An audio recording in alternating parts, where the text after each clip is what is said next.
जय माता दी। आप सभी को दुर्गा नवमी और राम नवमी की हार्दिक शुभकामनाएं। माता रानी आप सभी की मनोकामनाएं पूर्ण करें।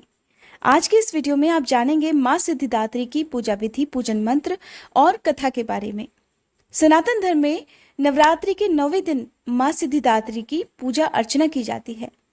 असुरों का संहार करना, देवताओं का कल्याण करना, यही उनके अस्त्र शस्त्र धारण करने का कारण है। और मान्यताओं के अनुसार माँ सिद्धिदात्री ने यह स्वरूप असुरों का संहार करने के लिए ही धारण किया था। इस दिन माँ की पूजा अर्चना भक्ति पूर्वक करने से सभी कार्य पूर्ण हो जाते हैं। माँ सिद्धिदात्री की पूजा करने से भक्तों की सारी मनोकामनाएं पूर्ण होती हैं, उनके जीवन के सारे दुख दूर हो जाते हैं और नवमी तिथि की पूजा करने के बाद ही नवरात्रि के व्रत समाप्त हो जाते हैं।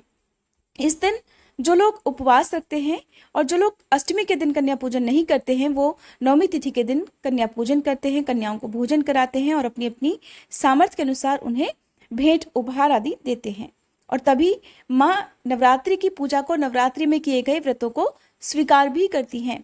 अष्टमी और नवमी तिथि, इन 2 दिनों में आपके यहाँ जब भी कन्या पूजन होता हो, उस दिन अपनी सामर्थ्य के अनुसार आसपास जो भी कन्याएं आपको मिले उनको आप अच्छे से पूजन करके और उसके बाद उन्हें स्वादिष्ट भोजन कराकर उन्हें अपनी सामर्थ्य के अनुसार दान दक्षिणा उपहार आदि देकर विदा करें।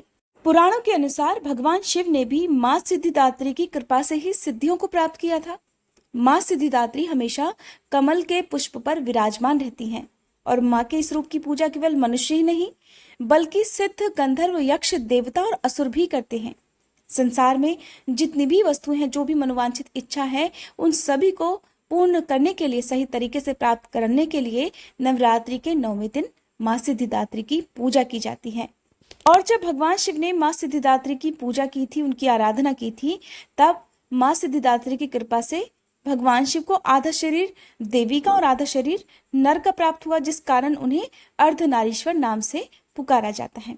इस दिन माँ की पूजा करने से मोक्ष की भी प्राप्ति होती है और माँ के इस रूप की पूजा करने से भक्त अपने जीवन में सारे सुखों को भोगकर अंत में मोक्ष पद को प्राप्त होता है। माँ दुर्गा का ये स्वरूप अत्यंत शक्तिशाली स्वरूप है और माँ का ये रूप समस्त देवताओं के तेज से प्रकट हुआ है।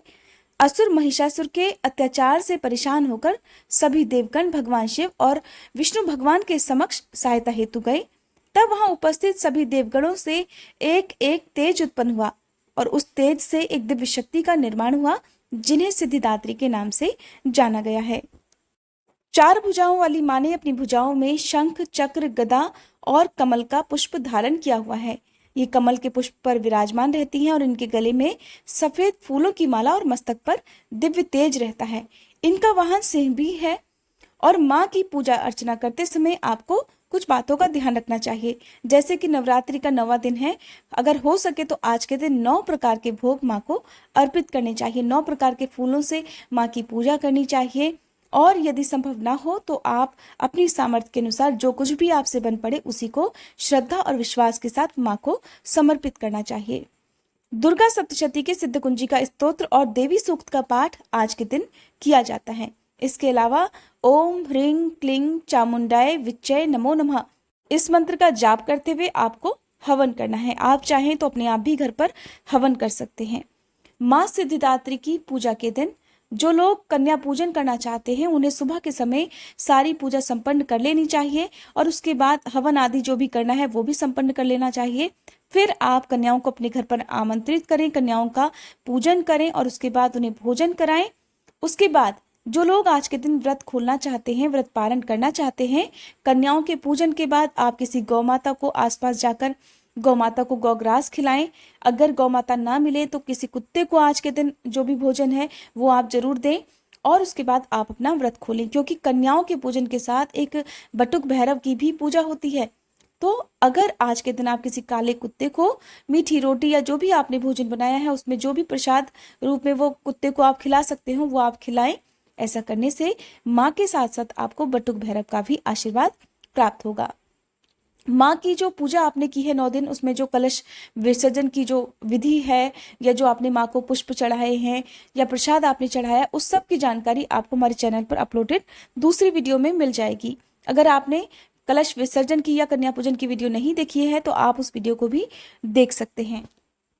एक और बात आज इस चैनल के माध्यम से मैं आप सबसे कहना चाहूँगी, ये मेरी एक रिक्वेस्ट भी है। मैं जानती हूँ कि आप में से सभी लोग समझदार हैं और सभी लोग कन्याओं का पूजन भी करते हैं, सच्चे मन से करते हैं, उन सबकी रिस्पेक्ट भी करते हैं। लेकिन हमारे समाज में आए दिन जो अत्याचार होते हैं या जो भी क्राइम कन्याओं के साथ होते हैं, तो देखिए, नवरात्रि के 9 दिन तो हम कन्याओं को ढूंढ ढूंढ कर उनकी पूजा करते हैं, उन्हें माँ दुर्गा का रूप समझते हैं। लेकिन बाकी 9 दिन के बाद क्या होता है? क्या हर कन्या को इसी तरह से सम्मान मिल पाता है? क्या हर महिला को इसी प्रकार सम्मान मिल पाता है? और क्यों हम आसपास रहने वाली झुग्गी झोपड़ियों में रहने वाली या निर्धन जो कन्याएं हैं, जो साफ सुथरे वस्त्र तक नहीं पहन सकती, जिनके पास इतने पैसे नहीं कि अपने पैरों में चप्पल तक पहन सके, क्यों हम कन्या पूजन के दिन उन्हें आमंत्रित नहीं करते? क्यों हम उनका पूजन उनके घर आसपास जाकर क्यों नहीं करते?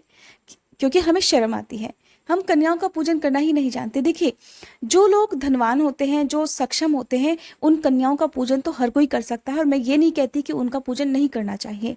लेकिन आज के दिन, विशेष रूप से कन्या पूजन के दिन, यदि आप अपने आसपास दूर दराज में रहने वाली ऐसी कन्याओं का पूजन यदि करते हैं, अगर आप उन्हें अपने घर पर ना भी बुला पाए, तो उनकी जरूरत का सामान यदि उनके आसपास जाकर भी उन्हें दे देते हैं, तो उन्हें जो खुशी मिलती है, उससे साक्षात माँ दुर्गा प्रसन्न हो जाती हैं।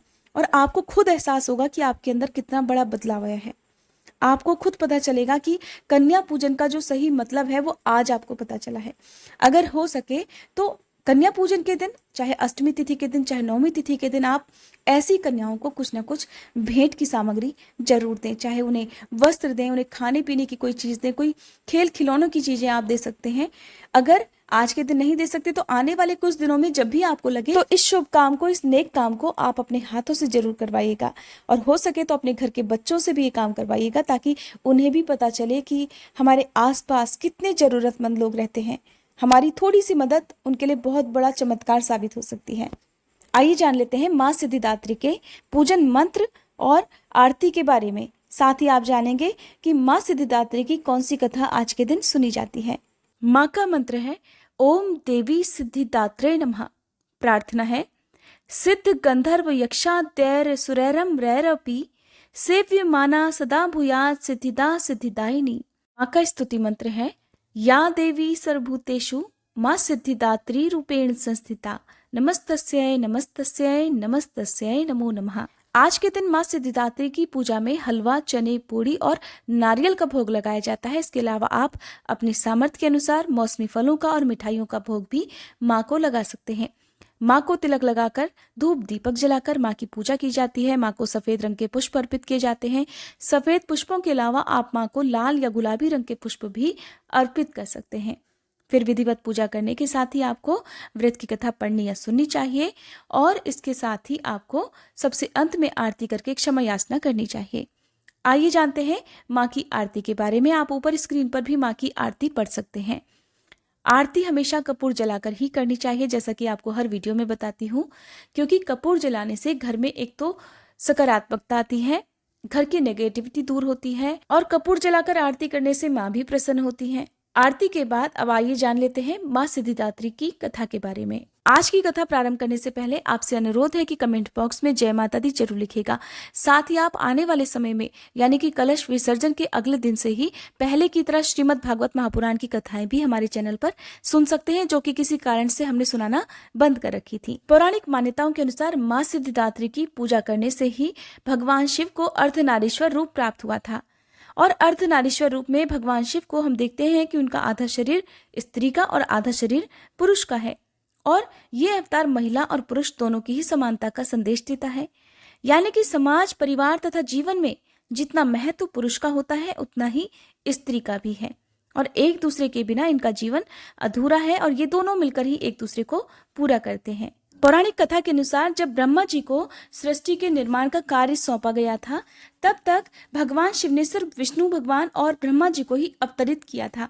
किसी भी नारी की उत्पत्ति नहीं हुई थी। जब ब्रह्मा जी ने सृष्टि के निर्माण का कार्य शुरू किया, तब उन्हें ज्ञात हुआ कि उनकी ये सारी रचनाएं तो जीवनोपरांत नष्ट हो जाएंगी, और बार बार उन्हें हर बार नए सिरे से सृजन करना होगा। जब गहन विचार के बाद भी वे किसी निर्णय पर नहीं पहुंच पाए, तब अपनी समस्या के समाधान के लिए ब्रह्मा जी को भगवान शिव की शरण में जाना पड़ा। उन्होंने भगवान शिव को प्रसन्न करने के लिए कठिन तपस्या की। उनकी कठिन तपस्या से भगवान शिव प्रसन्न हुए और ब्रह्मा जी की समस्या के समाधान हेतु भगवान शिव अर्धनारीश्वर स्वरूप में प्रकट हुए। जब उन्होंने इस स्वरूप में दर्शन दिया तब उनके शरीर के आधे भाग में साक्षात शिव नजर आए और आधे भाग में स्त्री रूपी शिवा यानी कि शक्ति। अपने इस स्वरूप के दर्शन से भगवान शिव ने ब्रह्मा जी को प्रजननशील प्राणी के सृजन की प्रेरणा दी। उन्होंने ब्रह्मा जी से कहा कि मेरे इस अर्धनारीश्वर स्वरूप के जिस आधे हिस्से में शिव है वो पुरुष है और बाकी के आधे हिस्से में जो शक्ति है वह स्त्री है। आपको स्त्री और पुरुष दोनों की मैथुनी सृष्टि की रचना करनी है जो प्रजनन के जरिए सृष्टि को आगे बढ़ा सके। इस तरह भगवान शिव से शक्ति अलग हुई और फिर शक्ति ने अपने मस्तक के मध्य भाग से अपनी ही तरह कांति वाली एक अन्य शक्ति को प्रकट किया। इसी शक्ति ने फिर दक्ष के घर उनकी पुत्री के रूप में जन्म लिया, जिसके बाद से इस सृष्टि की शुरुआत हुई। ये थी आज की वीडियो। उम्मीद करती हूँ ये जानकारी आपको पसंद आई होगी।